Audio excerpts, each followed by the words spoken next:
చంద్రిక గారు,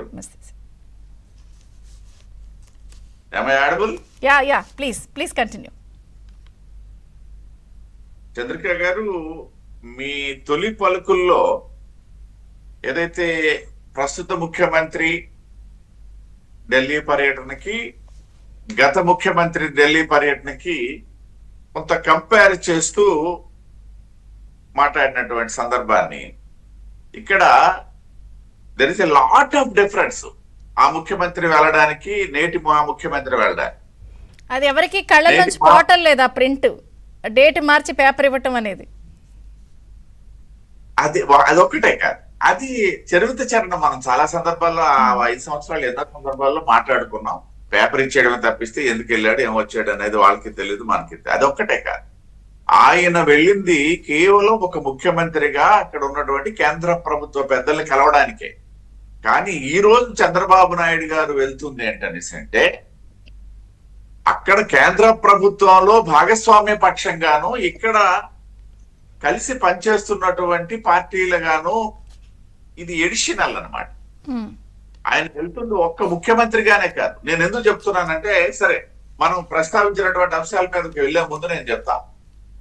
గత ముఖ్యమంత్రి వెళ్ళేటప్పుడు ఇక్కడ ఉన్నటువంటి భారతీయ జనతా పార్టీ గురించి మాట్లాడాల్సిన పని లేదు, లేదా ఆ ముఖ్యమంత్రి వెళ్ళేటప్పుడు భారతీయ జనతా పార్టీ ఆ ముఖ్యమంత్రి వచ్చాడు ఆయనకి ఏదో చెప్పండి అని చెప్పేసి మేము అడగాల్సిన పనిలా.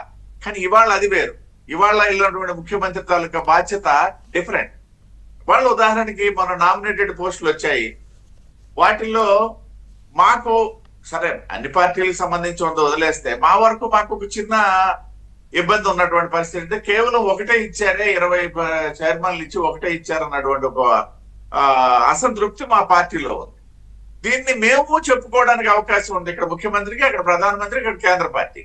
అదే విధంగా రాబోయే దాంట్లో మీరు మీ రిక్వైర్మెంట్స్ కూడా ఇప్పుడు పెడతారంటున్నారంటే, ఇది ఒకటే కాదు, మీ రిక్వైర్మెంట్స్ కూడా అంటే మా వైపు నుండే కాదు నేను అనేది.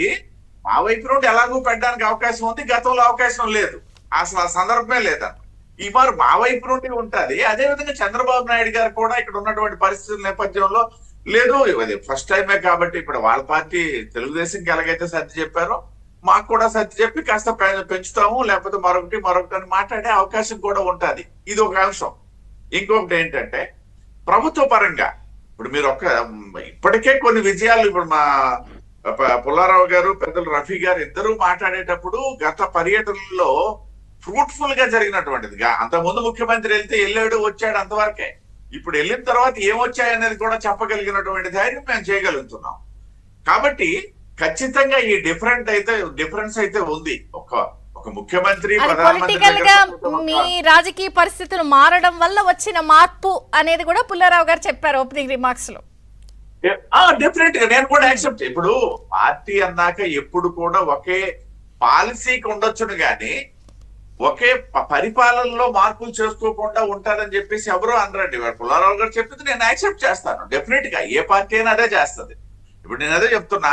ఇప్పుడు చంద్రబాబు నాయుడు గారి విషయంలో కూడా మేము గతంలో ఉన్నటువంటి పరిస్థితి ఇవాళ ఉందని చెప్పి మేము అనుకోం కదా. ఇవాళ మాకు స్నేహపూర్వకమైనటువంటి వాతావరణం ఉందని చెప్తున్నాను నేను. కాబట్టి దట్ ఈస్ వెరీ కామన్. దాంతో పాటు ముఖ్యంగా మనం ఇక్కడ ఒకసారి ఆలోచించినట్టయితే, మీరు మీ ఇంట్రోలో కూడా చిన్న కరెక్షన్ ఉంది. పోలవరంకి 12,000 కోట్లు అని చెప్పారు, కాదు 15,000 కోట్ల రూపాయలు ఇవ్వడం. ఇవాళ పోలవరంకి ఆ డబ్బులు రావడంతో పాటు పోలవరం సంబంధించి పరుగులు పెట్టించడానికి త్వరలో 2027 నాటికి పూర్తి చేయడానికి ఇది ఒక అంశం అయితే, ఇకపోతే విశాఖపట్నం దగ్గరికి వచ్చేసరికి 2 అంశాలు ప్రధానమైనట్టు. ఒకటి రైల్వే జోన్. డెఫినెట్ గా ఇవాళ రేపటిలోనే అది ప్రధానమంత్రి గారు శంకుస్థాపన చేసే డేట్ కూడా ఫిక్స్ అయ్యే అవకాశం ఉంది. మాకున్నటువంటి సమాచారం మేరకు చంద్రబాబు నాయుడు గారు దసరా సమయంలోనే దాన్ని చేస్తే బాగుంటుంది అన్నటువంటి ఈ లోపే చేస్తే బాగుంటుంది అన్న ఒక అభిప్రాయంతో ఉన్నారు. ఆ అభిప్రాయం వాళ్ళు చర్చిస్తారు. ఇంకొక విషయం ఏంటనేసి అంటే, ఇక్కడ ప్రధానమైనటువంటిది ఏదైతే రైల్వే జోన్ కాకుండా స్టీల్ ప్లాంట్ ప్రైవేటైజేషన్, సేల్ లో విలీనం, రైల్వేలో కూడా రైల్వేకి సంబంధించి కూడా ఏదైతే కొన్ని ఇతర అంశాలు ఉన్నాయో వాటన్నింటికి ఇప్పుడు భూమి ఇచ్చిన తర్వాత చేయాలా, లేకపోతే భూమి అంటే కన్స్ట్రక్షన్ కాకముందే జోన్ యాక్టివిటీ ప్రారంభించాలన్నటువంటిది నిన్న మా పార్లమెంట్ సభ్యులందరూ కూర్చున్నప్పుడు వచ్చినప్పుడు ఒక ఒపీనియన్. సో దాని గురించి కూడా చర్చిస్తారు. అది కాకుండా స్టీల్ ప్లాంట్ కి సంబంధించి ఎస్ డెఫినెట్ గా సెంటిమెంట్ ఆధారంగా రెచ్చగొడుతున్న మాట వాస్తవం. కానీ నేను ఒక 2 కీలకమైనటువంటి అంశాలు ఇందాక పెద్దలు చెప్పారు. ఏదైతే కుమారస్వామి గారు స్టీల్ ప్లాంట్ స్టీల్ మినిస్టర్ గారు, కేబినెట్ మినిస్టర్ గారు, అదే సందర్భంలో రాష్ట్రంలో కూడా మొన్న లోకేష్ గారితో ఒక సిట్టింగ్ జరిగింది. అందులో మాకు సంబంధించి కాశీరాజు గారు రాష్ట్ర ప్రధాన కార్యదర్శి కాకుండా సెయిల్ డైరెక్టర్ గా ఉన్నారు. అసలు సెయిల్ లో కలపాలి అన్నటువంటి ఆలోచనకి మొట్టమొదట నాంది వాచకం పలికినటువంటి వ్యక్తి ఎవరైనా ఉన్నారంటే సెయిల్ డైరెక్టర్ హోదాలో కాశీరాజు గారు. ఇవాళ మళ్ళీ వర్మ గారు కూడా అదే మినిస్ట్రీకి సహాయ మంత్రిగా ఉండడం కూడా కలిసి వచ్చినటువంటి అంశం. వీళ్ళిద్దరు కోఆర్డినేషన్ లో ఇవాళ లోకేష్ గారితో ఒక కమిటీ కూర్చొని చర్చించడం జరిగింది. సెయిల్ లో కలిపినందువలన వచ్చే లాభాలు ఏంటి, స్టీల్ ప్లాంట్ పునరుద్ధరణకు ఉన్నటువంటి అవకాశాలు ఏంటి అనేది ఈ మొన్ననే దాదాపు లాస్ట్ వీక్ లోనే చర్చించినటువంటి ఒక సందర్భం. కాబట్టి ఇటువంటి సానుకూలమైనటువంటి అంశాలు ఉన్నటువంటి నేపథ్యంలో స్టీల్ ప్లాంట్ పరిరక్షణ ఖచ్చితంగా జరుగుతుంది. రైల్వే జోన్ తో పాటు ఉత్తరాంధ్రకి సంబంధించి పోలవరానికి సంబంధించినటువంటి అంశంలో కూడా నో డౌట్ అట్ ఆల్ 15,000 కోట్ల రూపాయలు ఖచ్చితంగా పోలవరం ప్రాజెక్టు వస్తున్నాయి. అది పూర్తి అవడం జరుగుతుంది. అంతేకాకుండా రాజధానికి సంబంధించి అమరావతి రాజధానికి సంబంధించినటువంటి అంశంలో కూడా ఏదైతే ఔటర్ రింగ్ రోడ్ సంబంధించి దాదాపు 25,000 కోట్ల రూపాయలు including land acquisition, land acquisition తో సహా కేంద్ర ప్రభుత్వం భరిస్తుంది చేస్తుంది అన్నటువంటి గడ్కరీ గారి తాలూకా ఒక ప్రకటన.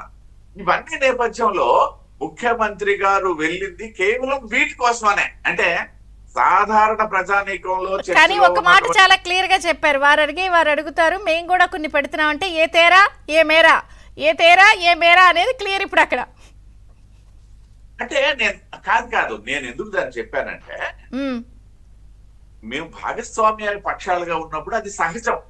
మా అసంతృప్తి మేము చెప్పుకుంటాం కదా, ఆ అసంతృప్తిని కూడా ప్రస్తావించే అవకాశం ఉంది అన్నాను నేను. అది నేనేం అనలేదు. ఏ తేరా ఏ మేరా, ఏ తేరా పాయింట్స్ ఏ మేరా పాయింట్స్ ఇదే అది నేను అదే చెప్తున్నా.